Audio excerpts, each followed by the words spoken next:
Émerveillez-vous, vous êtes à Tanger.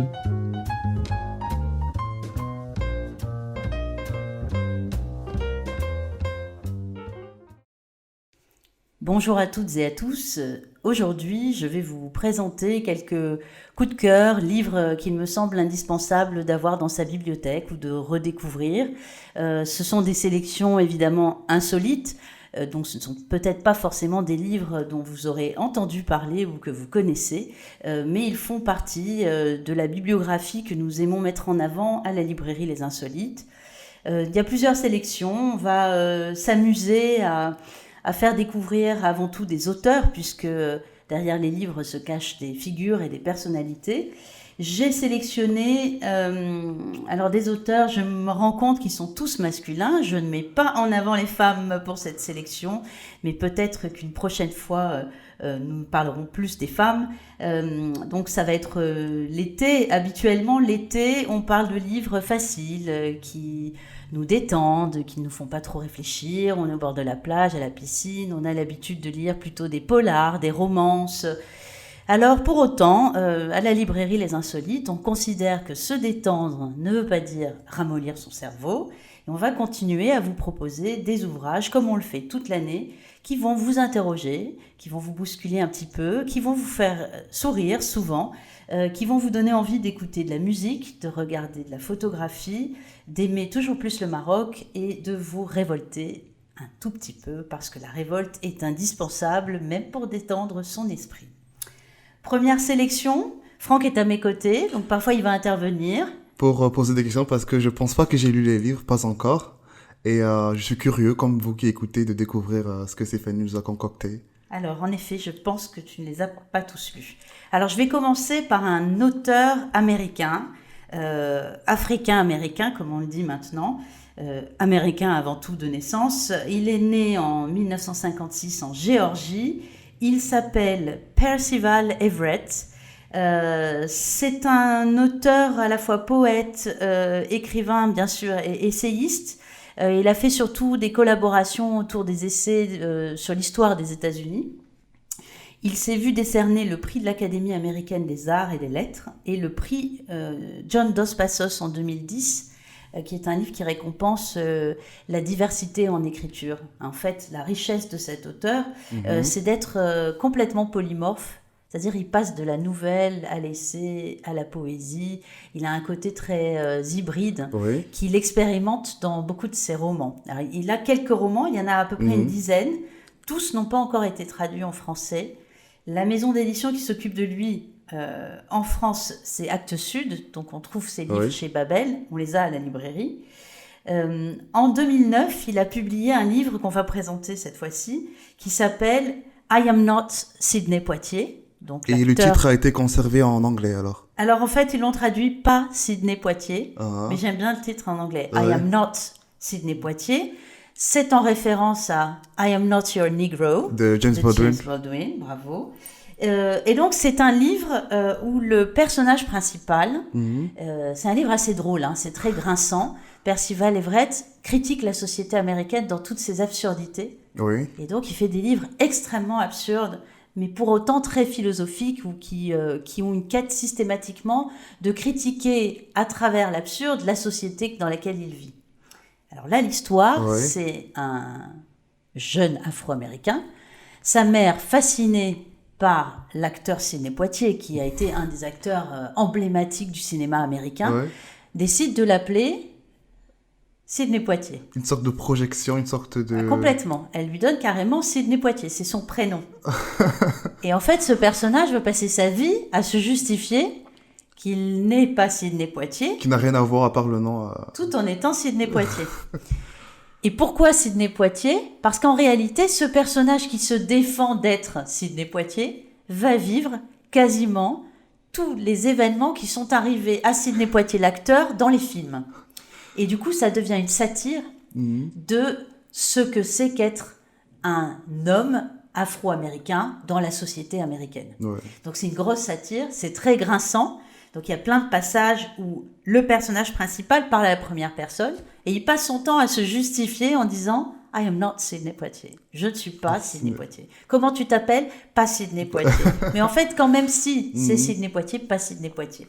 Donc, ça fait référence aussi à l'espèce de schizophrénie américaine qui est fascinée par certaines figures et qui en abîme d'autres. C'est-à-dire, si tu es un jeune Afro-Américain lambda, tu risques de mettre ta vie en danger parce qu'il va vivre plein de choses. Il va se faire tabasser, il va vivre un événement qui est dans un film américain dans lequel apparaît Sidney Poitier, l'acteur, et qui tombe amoureux d'une jeune fille de très bonne famille. Lui-même est médecin dans le film.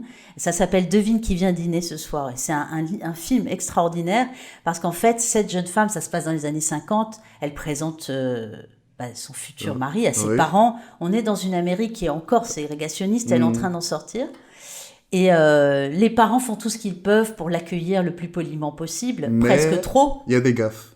Il y a une énorme gaffe, il y a une scène où il va aller se laver les mains dans la salle de bain, et en fait la salle de bain est reliée par la tuyauterie à la cuisine, et il entend la conversation des parents. Et en fait, évidemment, les révélations ne lui font pas plaisir. Donc, l'auteur Percival Everett va s'amuser à décortiquer tous les films de Sidney Poitier qui représentent des moments forts de l'histoire américaine, quand même. Donc il a fait un vrai travail documentaire, presque. Ah, il a fait un travail génial. Il est génial, hein. Il a fait plein de livres comme ça. À chaque fois, il fait un travail sur qu'est-ce que l'identité noire aux États-Unis. Donc, c'est très marqué américain. C'est du vrai roman américain. C'est très riche au niveau du champ lexical, au niveau des images. C'est un auteur, moi, que j'adore. C'est vraiment un auteur. Quand on me demande qui est un des auteurs les plus marquants pour moi de la littérature connotée américaine ou de la littérature contemporaine, il en fait partie parce que j'aime sa manière de grincer et de faire grincer la société. Il casse le American Way of Life. Il le connaît très bien et il va le pousser dans ses retranchements. Donc, pour cet été, si vous avez envie de grincer un peu avec Percival Everett, pas Sidney Poitier, c'est chez Babel, c'est sorti en poche, donc parce que ça a déjà plusieurs années. Et vraiment, je le conseille parce que quand sa mère va mourir, cet auteur, il a une mère qui va mourir, cette fameuse mère qui lui a donné ce prénom, et sa vie va s'enchaîner parce que finalement, grâce à l'argent qu'il va récupérer, va s'enchaîner toute une série d'événements. Voilà. Et c'est vraiment très bien. À chaque fois que je le conseille à des clients à la librairie, ils reviennent en me disant on veut plus. On en veut d'autres. Voilà. Il en a écrit d'autres. Hein. Il a écrit Blessé, Effacement. Je ne sais plus lesquels autres, mais enfin, il y en a pas mal. Hein. Il est hyper intéressant. Il est aussi diplômé de philosophie, donc tu sens sa quête, en fait, un peu existentielle sur la société américaine. Donc ça, c'est le premier que je présente. On va repartir en arrière. On va aller en France. Parce qu'avec les livres, on voyage sans prendre de billets d'avion. Ce qui est bien. C'est ce qui est pas mal. Et je vais parler d'un auteur pour qui j'ai énormément d'affection et je vais reprocher à la télévision, la presse, beaucoup d'organes de communication d'avoir fait tomber aux oubliettes cet auteur. C'est Paul Gaden. C'est un auteur qui n'a peut-être pas eu de chance parce qu'il est mort à 49 ans, à peu près. En fait, il est né en 1907, il est mort en 1956, je crois dans les Pyrénées, dans le sud-ouest. Il a beaucoup écrit. Quasiment tous ses romans ont été évidemment tous publiés, mais beaucoup ne sont plus réédités, donc c'est difficile de le lire.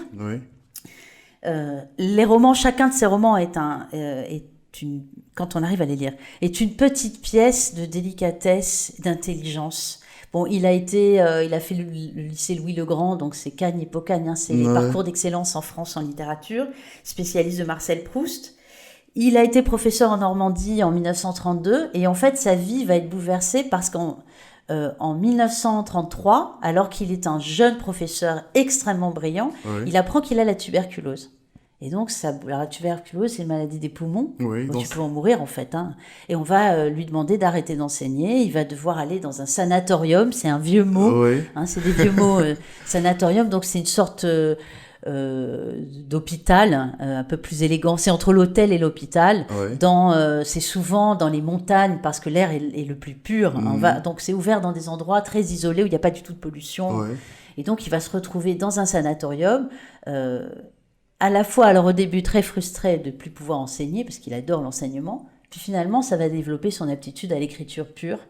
Il va écrire un livre qui s'appelle Siloé, qui est absolument magnifique, Ouais. où il raconte justement son vécu dans ce sanatorium avec les personnages. Donc c'est pas vraiment un hôpital. Il y a un côté à la fois balnéaire. C'est très étrange l'ambiance du sanatorium.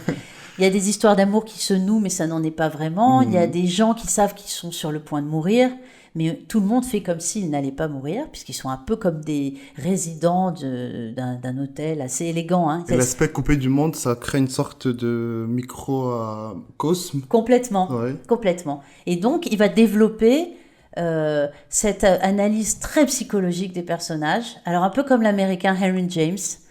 Moi, c'est un auteur que j'adore vraiment. Enfin, je ne comprends pas pourquoi cet auteur est passé comme ça dans les caves de la littérature française. Alors, il a aussi tout un autre aspect parce que, pour des raisons assez complexes, sa famille, pendant la Seconde Guerre mondiale, a été éjectée de là où elle vivait. Donc, il a un côté très errant dans une France qui est sous l'emprise de la Seconde Guerre mondiale. Et dans d'autres romans, Ouais. il va raconter l'atmosphère de guerre, de collaboration, parce qu'il ne faut pas oublier que la ouais. France a malheureusement ce triste passé. Et donc, beaucoup de ces romans vont se passer à ce moment-là, c'est-à-dire la fin des années 40, 43, 44, 45, dans des zones françaises assez épargnées par la guerre, Oui. mais qui du coup ont quand même développé des réseaux entiers d'exfiltration, de logements pour les réfugiés Ouais. français, hein, parce qu'il y avait une zone occupée, une zone libre. Et lui va raconter tout ça. Et du coup, il raconte une France qui n'est pas forcément très glorieuse. Ah. Et là où c'est un auteur qui peut-être va bénéficier d'une redécouverte, et c'est celui-là dont on va parler maintenant, c'est qu'il y a une maison d'édition que j'aime beaucoup qui s'appelle les éditions des Instants, qui est donc en France, et qui fait un travail de redécouverte d'inédits. Alors soit ils ressortent quelques textes ou des carnets ou des biographies, et là ils ont retrouvé 9 carnets. En fait, il en a brûlé beaucoup, il en a détruit beaucoup, il a énormément écrit. Donc, c'est 10 ans de sa vie, 1927-1937. Donc, juste avant qu'il apprenne qu'il a la tuberculose. La transition. Ouais, la transition, l'avant-guerre. Et il se rend déjà compte, il a déjà toute une analyse des individus, parce que c'est vraiment quelqu'un d'une grande finesse, d'une grande intelligence. Et ces carnets, du coup, alors il y a une grande préface de Didier Sarrou qui est très intéressante aussi, parce qu'il le recontextualise en fait. Il remet la position de Paul Gaden dans cette société. Et en fait, c'est vraiment des carnets, un peu comme un journal intime. Hein. Donc, tous n'étaient pas destinés à être publiés. Oui. Ça en fait un intérêt c'est ça la plus beauté grand. de ça, en fait. Complètement. Ouais. Tu es complètement dans son intime. Alors, parfois, il y a des choses qui nous semblent peut-être pas intéressantes, mais elles viennent nourrir sa réflexion sur l'écriture. C'est un peu comme les carnets d'Albert Camus. Enfin, tu vois, tous les écrivains ont ces moments d'introspection où ils racontent parfois des choses peut-être minimes pour l'extérieur, mais en réalité, ça vient nourrir leur imaginaire et leur inspiration. Et donc, parfois, il y a des aphorismes, parfois, ils se contentent de mettre des pensées un peu jetées comme ça. Alors, j'en sors une. Écrire, c'est vivre. Quand on écrit, on vit. Ce n'est pas compliqué.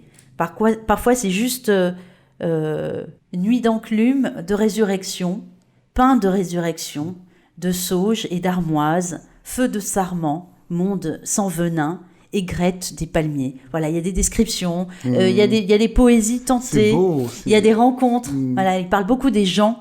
C'est quelqu'un qui a nommé la France, parce qu'il reste en France essentiellement, qui a donné des noms et des prénoms vraiment à des individus. Parfois, il y a un côté Patrick Modiano, parce que les atmosphères sont très ambiguës. L'air est assez lourd chez Paul Gaden. Les gens ont quasiment tous quelque chose à se reprocher, mais les apparences sont toujours sauves. On ne sait pas pourquoi. Donc voilà, c'est vraiment un auteur. Quand on veut lire un bon classique, alors c'est pas un classique, je dirais plutôt c'est un moderne, puisque c'est encore le XXe siècle, et que les classiques c'est souvent jusqu'au XIXe. Mais quand on veut lire un bon moderne, vraiment, j'ai envie de mettre entre les mains Paul Gaden, et j'aime bien faire découvrir un auteur par ses carnets. Parce que c'est là qu'on connaît l'auteur. Ouais, on a une petite clé en fait, hein, tu vois, c'est la lucarne. Et après, tu dis, est-ce que je vais aller dans sa littérature, donc dans son autre monde? Lui, il s'est vraiment inspiré de son vécu pour écrire ses romans. Là, je suis en train de lire La plage de Scheveningen. Ça se passe pratiquement à la fin de la guerre. On est en 1944. Et en fait, on commence déjà en France. Alors, le vent a tourné Ok. et les Français vont chercher les collabos. Ah. Parce que, Non, mais maintenant, c'est... voilà, donc les anciens résistants qui étaient des terroristes vont devenir des héros. Ouais, Et en France, il y a une vague d'épuration assez terrible, c'est-à-dire que par la résistance, on a cherché les collabos qu'on a condamnés, qu'on a mis en... Enfin voilà, c'est-à-dire que les résistants d'antan sont aussi devenus les bourreaux. Oui. Et lui raconte ça par une histoire assez intime d'un jeune homme. On ne sait pas trop ce qu'il cherche. Il a connu une femme qui s'appelle Irène, qu'il a terriblement aimée. Ils se sont séparés pour des raisons qui ne sont pas très claires. Et on est à la fin de la guerre, il veut la voir. On ne sait pas pourquoi encore. Enfin, j'ai pas fini le livre. Il lui dit qu'il lui reste 3 jours pour la voir. Il va finir par la retrouver.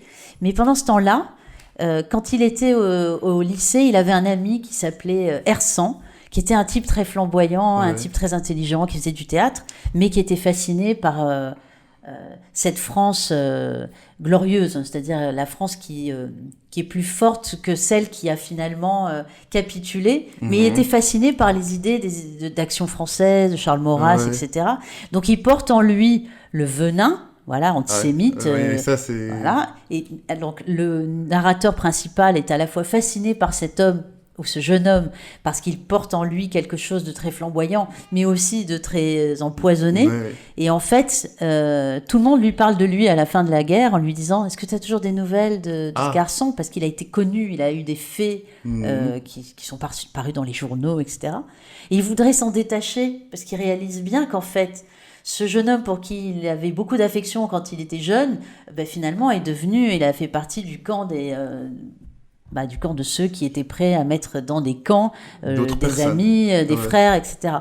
Et donc il y a toute ce doute, cette manière de mettre en forme les hommes l'un face à l'autre, en fait. On est parfois son ennemi, il le montre très bien. Il y a des gens qu'on a aimés. Est-ce qu'on peut toujours les aimer quand on connaît leurs actes ? Est-ce que c'est ça l'amour ? À quoi fait référence l'amour ? Il dépeint parfaitement la nature humaine, en fait. Ah, complètement. Et avec une langue à la fois très fluide, très classique. Il y a beaucoup de narration, il y a beaucoup de réflexions internes. Enfin, c'est vraiment un auteur d'une très grande richesse. Pas si difficile que ça à lire. Il faut accepter il y a une forme de lenteur. Voilà, c'est pour ça que j'ai parlé de Modiano aussi, qui écrit assez lentement. Il se passe pas grand-chose dans les livres de Paul Gaden, mais il se passe, comme tu as très bien dit, ces choses dans la nature humaine. Donc c'est en soi, en fait. C'est des livres sur l'introspection. Donc voilà le deuxième. Je répète, Le long de la vie, les carnets de Paul Gaden, publiés aux éditions des Instants. Disponible aux Insolites. Yes, c'est disponible aux Insolites. Alors, là, on va partir écouter de la musique, parce que... Ouais. C'était lourd, là, on allège un peu l'ambiance. On allège un peu l'ambiance, mais tu vas voir, pas tant que ça. On va présenter une biographie assez originale. C'est une biographie autour d'une musicographie. Alors, Nicolas Philly, il est breton. Il a beaucoup travaillé dans le monde de la musique. Il a bossé 2 ans au Festival des Transmusicales. En France, c'est très connu. Il est devenu disquaire à Rennes. C'est comme les libraires, mais pour les vinyles et les CD, etc. Il vit maintenant à Bruxelles. En 2021, voyant que le Covid avait beaucoup fragilisé des structures culturelles, il a monté une association pour les accompagner, pour que certaines ne coulent pas, ne ferment pas. Et il a publié avant le Covid, donc en 2019, aux éditions Le Mot et le Reste, qu'on a beaucoup aux Insolites. C'est une petite maison d'édition marseillaise, très active dans la publication musicale. Alors, qui reprennent parfois des travaux de chez Alia, mais qui ont fait un boulot que je trouve très intéressant. Et il a publié donc une sorte de biographie sur John Coltrane. Donc c'est vraiment pour les amoureux de John Coltrane. Il a appelé John Coltrane The Wise One, c'est-à-dire le sage, parce que Coltrane, dans le monde du jazz, c'est vraiment une météorite. C'est quelqu'un qui est arrivé un peu comme un intrus, si on cherche les intrus, qui a fait partie de tout un mouvement qui s'appelle le bebop. Donc il y a Miles Davis, il y a évidemment d'autres grands musiciens. Mais Coltrane, dans sa manière de jouer, avait une quête spirituelle très forte, finalement assez peu rattachée à la religion, mais vraiment rattachée à la foi. Donc il a vraiment quelque chose de l'ordre du sacre spirituel. Et son saxophone, ou les flûtes, parce qu'il jouait aussi de la flûte, lui servait d'instrument de médiation avec sa spiritualité. Et là où c'est très intéressant, donc c'est une biographie. Donc Nicolas Fili raconte l'enfance de John Coltrane, son côté assez taciturne, assez renfermé, très discret. Il grandit dans une famille assez bourgeoise, hein, donc pour l'époque, hein, finalement. Donc avec des parents, un père assez imbu de religion quand même, comme c'est souvent le cas aux États-Unis. C'est-à-dire que les lieux de sacre sont aussi les viviers des plus grands musiciens afro-américains ou écrivains. Et en même temps, là où je trouve que c'est très intéressant, c'est donc il parle vraiment de la vie de John Coltrane, et puis il va raconter toute la discographie de John Coltrane, les lives, les collaborations avec Miles Davis, avec tous les grands musiciens. Voilà, il va entrer chez Impulse. Qu'est-ce que ça veut dire d'être chez Impulse? Ces grands concerts. Et en fait, c'est un bouquin génial. C'est très bien écrit, c'est très vivant, et la manière de à la fois faire la liste de toutes ses productions musicales vient nourrir son travail sur la biographie de John Coltrane. Parce que beaucoup de gens disent l'artiste est détaché de l'homme. Dans la musique, j'en suis pas si sûre. Je pense que l'homme, c'est sa musique et inversement. Parce que l'homme, c'est l'instrument aussi dans la musique. Oui, en fait, sans John Coltrane, le saxophone ne sait pas faire ou ne va pas jouer du John Coltrane. Et alors moi, j'aime très particulièrement John Coltrane. C'est parfois un jazz, alors sauf les ballades ou certaines mélodies, c'est un jazz qu'on peut critiquer d'assez difficile. On peut lui reprocher ça.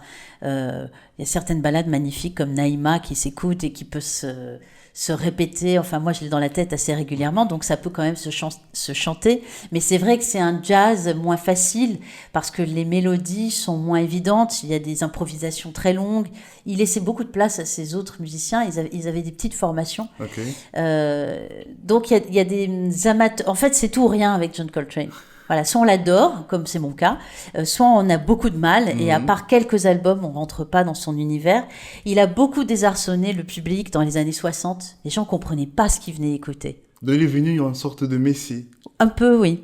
Parce que il le sentait, il savait quand... Il cassait les codes. Il y a pas de code dans John Coltrane, mais il y a une recherche très mathématicienne, scientifique de ce qu'est la musique jazz. Parce qu'en fait, c'est très riche, le jazz. C'est pas des improvisations faites comme ça par hasard. Ça a la même richesse que la musique classique, contrairement à ce que les amateurs de classique pur disent. Parce que quelqu'un comme Adorno, qui était philosophe, déteste la musique jazz en disant c'est un charabia, on comprend rien. Et en réalité, alors il peut y avoir ça, hein, comme dans tout, en fait. Comme dans tout, mais le côté primitivisme du jazz qu'on a beaucoup critiqué au début, la naissance du jazz. En réalité, chez Coltrane, on est déjà dans une recherche extrêmement intellectuelle de la musique jazz. Alors on est d'accord, ça se danse pas, ça s'écoute complètement. On est encore dans une musique d'intériorité. Et pourtant, c'est quelqu'un qui a vécu à fond cette recherche. Il est tombé dans la drogue, ça a été très dur pour lui d'en sortir, mais il en est sorti. Mais voilà, il a un côté... oui, t'as dit Messie, alors c'est un grand mot, hein, un peu mystique, voilà. Et les gens comprennent pas ce qu'il fait. Il a failli couler comme 1000 fois.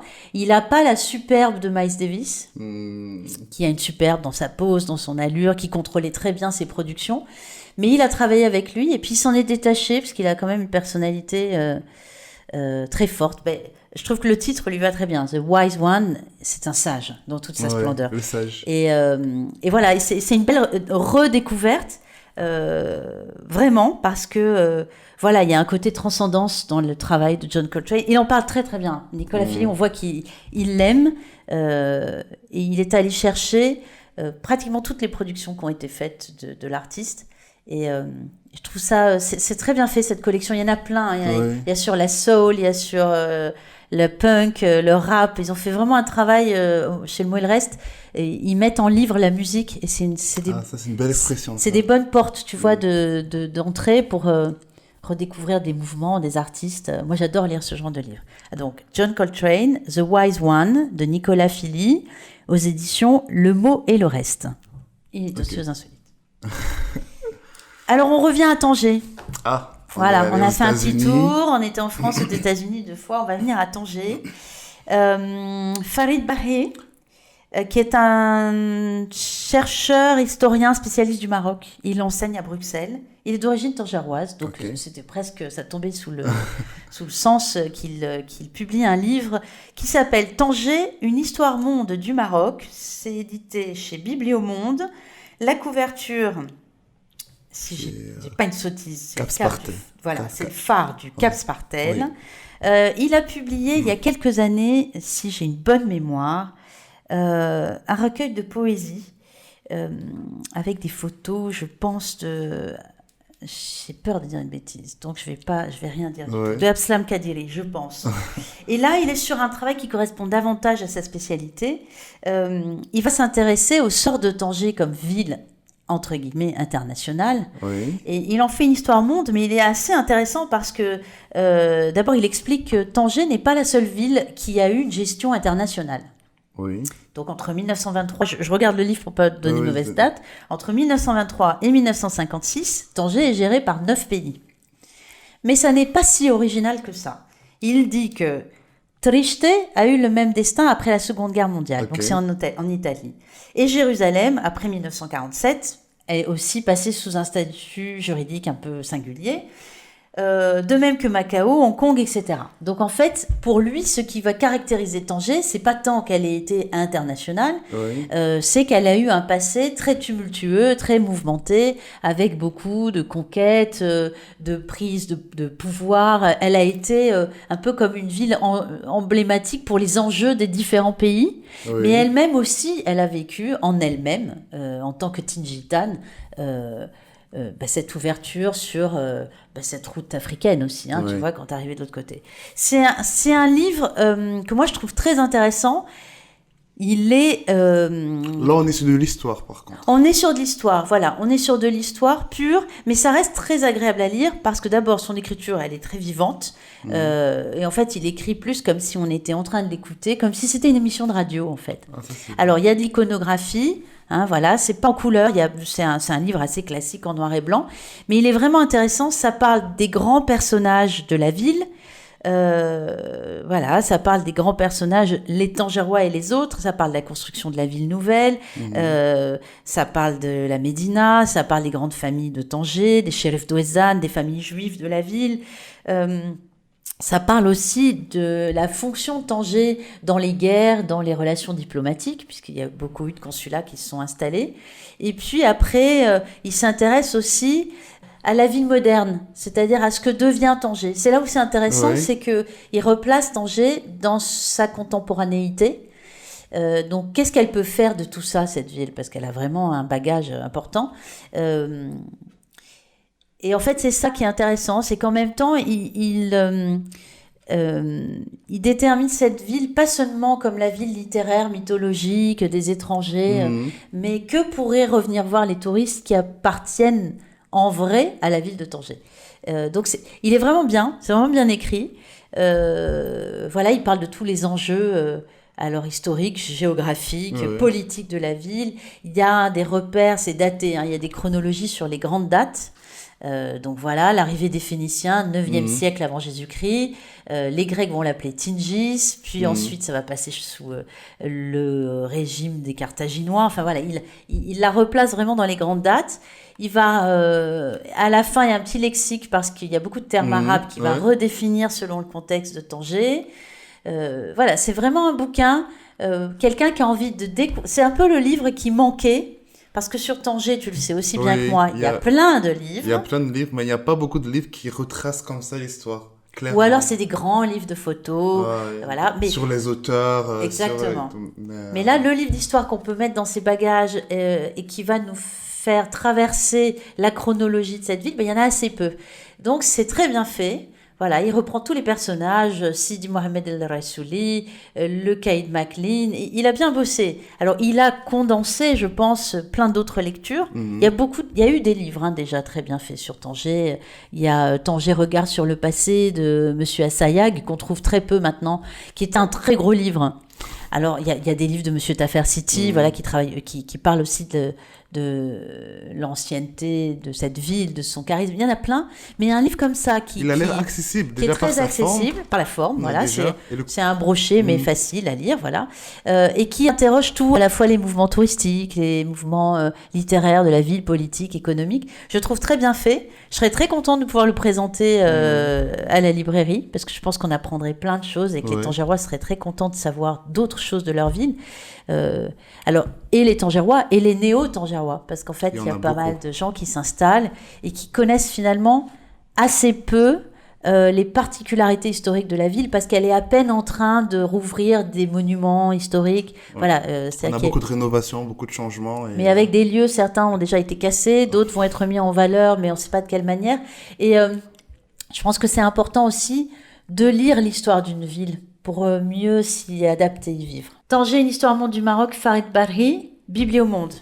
On va aller très vite, j'ai très peu de temps, sur 2 derniers livres. Alors, un qui s'appelle La police du futur, le marché de la violence et ce qui lui résiste. C'est de Mathieu Rigouste.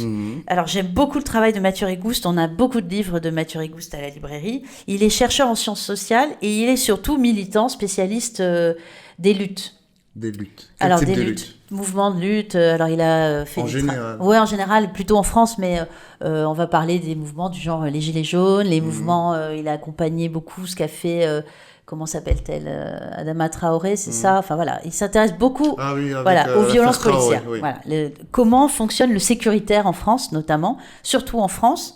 Et là, ils viennent de sortir un livre aux éditions 10-18. C'est une collection que je connaissais pas bien. En fait, c'était paru à la Découverte en 2018 et ça a été repris en poche en 2022 par 10-18. Et c'est un travail sur tout l'aspect technologique de la police, parce qu'en fait, la police, de plus en plus, s'intéresse à les innovations numériques, technologiques. Il faut avoir les meilleures armes, il faut savoir traquer le grand banditisme via Internet, etc. Alors, il y a des choses intéressantes. C'est intéressant parce que c'est un marché, en fait. Il parle d'argent avant tout ça. Et en réalité, les États investissent beaucoup pour avoir le dernier cri des meilleures armes. Donc, il est allé dans les foires des armes. Il y a des salons. Genre salon du livre, mais pour les armes. Salon du livre, mais pour les armes. Les meilleurs tanks. Donc, tu as tous les pays les plus forts, c'est toujours les États-Unis. Beaucoup la France, elle est très porteuse de nouveaux projets. Et lui, il critique tout ça en disant qu'en fait, on est en train de faire une police de plus en plus déconnectée des humains, parce qu'en fait, les policiers deviennent des techniciens de la technique et qui sont de plus en plus décrochés de la chair. Ouais, de l'individu, voilà, le corps, quoi. Et c'est une grande critique de cette police du futur. Il la trouve extrêmement dangereuse et il étudie en même temps comment le comportement de la police s'est totalement décomplexé ces 20-30 dernières années. Alors, il va à l'encontre, parce qu'il a subi évidemment lui-même des désagréments par la police, il va à l'encontre de ce qui se dit, la police comme protectrice de la mère, la veuve et l'enfant, etc. Et il dit qu'en fait, non, c'est vraiment l'outil armé des États. Et qu'en fait, il y a évidemment des policiers qui veulent bien faire leur métier, mais la manière dont on les forme maintenant, et en numérisant tout ça, en rendant tout ça très technologique, ça décomplexe la violence. Ça, à la fois, ça l'éteint, c'est-à-dire qu'on ne se rend plus compte qu'on est si violent, et en même temps, ça la décuple. Donc c'est très court, c'est pas vraiment un essai, c'est plus une réflexion qu'un essai. Il y a une bibliographie intéressante à la fin parce qu'en fait il a écrit chez La Fabrique La domination policière qui est passionnant aussi, qu'on a je crois encore à la librairie, il faudra que je vérifie. Il a fait beaucoup de boulot. À la fin il y a pas mal de références sur des textes, il reprend des discours d'Emmanuel Macron, enfin voilà, il fait partie de l'opposition clairement. Il parle des safe cities, il parle de choses qui en fait à la fois paraissent bonne pour la population. Ce qu'on dit, c'est on vous met en sécurité de plus en plus. Or, pendant ce temps-là, on isole des individus en disant qu'ils sont dangereux. Ça peut être des individus qui sont simplement des gilets jaunes. Enfin, c'est des gens qui sont contre la doxa. Il y a dans tout ça des individus qui sont effectivement dangereux, qui sont des terroristes, mais pas tous. Mais c'est une instrumentalisation de politique. Genre, la police devient un instrument du gouvernement. En gros. Historiquement, la police, elle a toujours été une création de l'État. Elle atteint des degrés extrêmes. Et on n'est encore qu'au début. Donc, c'est ça qui raconte que le marché de la violence, quand il dit la violence, c'est-à-dire le marché de la sécurité, parce que les États parlent de sécurité et de protection des citoyens.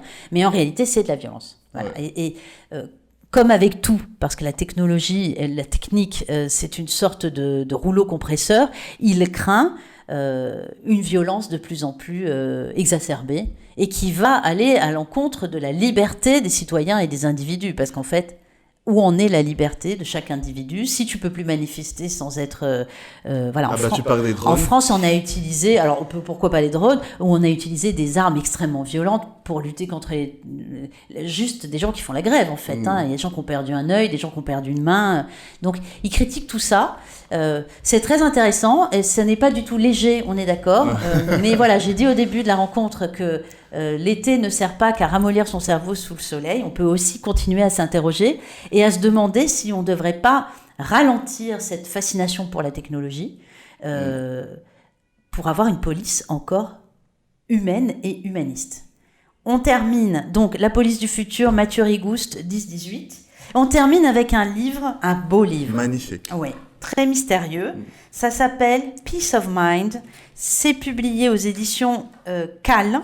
Ça a été créé par une jeune femme que j'ai eu la chance de rencontrer à Tanger. Et toi aussi, en fait. C'est Sarah Carloun qui a fait aussi le livre de Mounir Fatmi et Guillaume de Sardes. Ah oui, elle est... Voilà, très belle maison d'édition. Très belle maison d'édition. Elle fait un travail sur l'édition photographique purement. Donc, elle publie des ouvrages qui sont en édition limitée. C'est en général 500 exemplaires.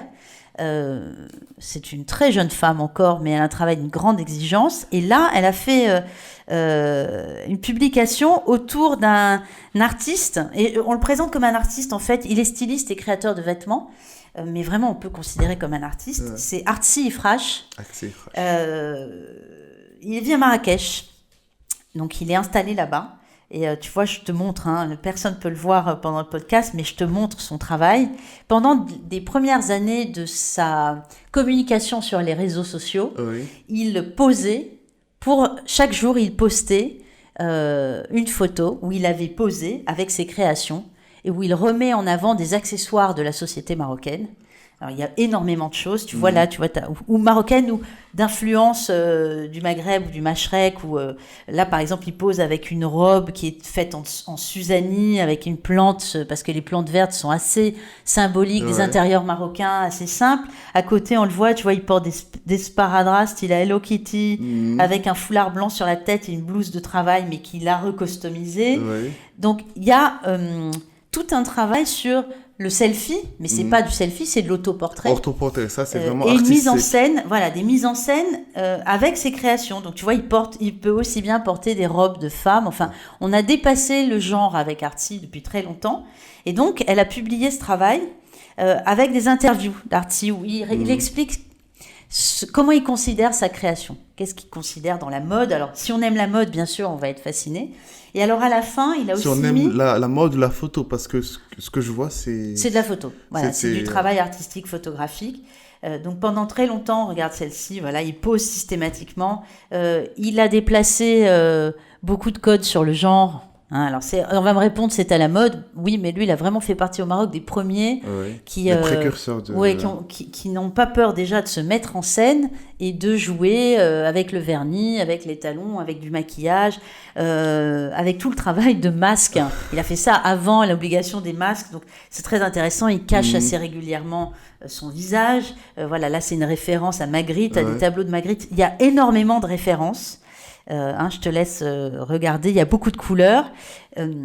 C'est absolument passionnant parce que voilà, il joue avec tu vois, ça c'est des accoutrements qui sont pour les gnawa, mais lui il les met à l'envers donc on le voit plus. Et ce qui sert de cheveux sert de masque. Les sacs tati qui sont transformés. Enfin, c'est vraiment un travail d'une grande originalité, d'une grande richesse. Donc. Ces dernières années, alors on le voit un peu moins. Je pense qu'il a fait le tour de la question. Et il met en avant des personnes, alors soit qui ont des peaux, tu vois, avec énormément de taches de rousseur ou du vitiligo, des mannequins qu'on utilise à l'époque jamais et maintenant alors un peu plus.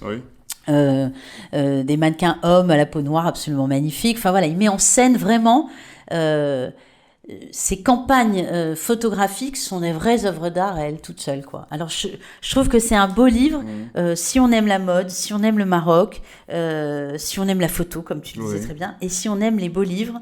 Donc ça s'appelle... Et si on aime les découvertes. Et si on aime les découvertes, oui, ça sort un peu de l'ordinaire. Peace of Mind. Peace of Mind comme morceau, pas comme paix. Tu as tout à fait raison, comme morceau, pas peace, la paix, mais Peace of Mind, un morceau de notre esprit, un morceau d'esprit. Et voilà, un bon été à tous et à toutes. Surtout, n'oublions jamais les filles, même si je n'en parle pas beaucoup. Donc dans pas longtemps, je pense qu'on va faire une rubrique, pas spéciale femmes, mais où il y aura beaucoup de femmes. Un bel été. Et merci Franck. Merci à toi.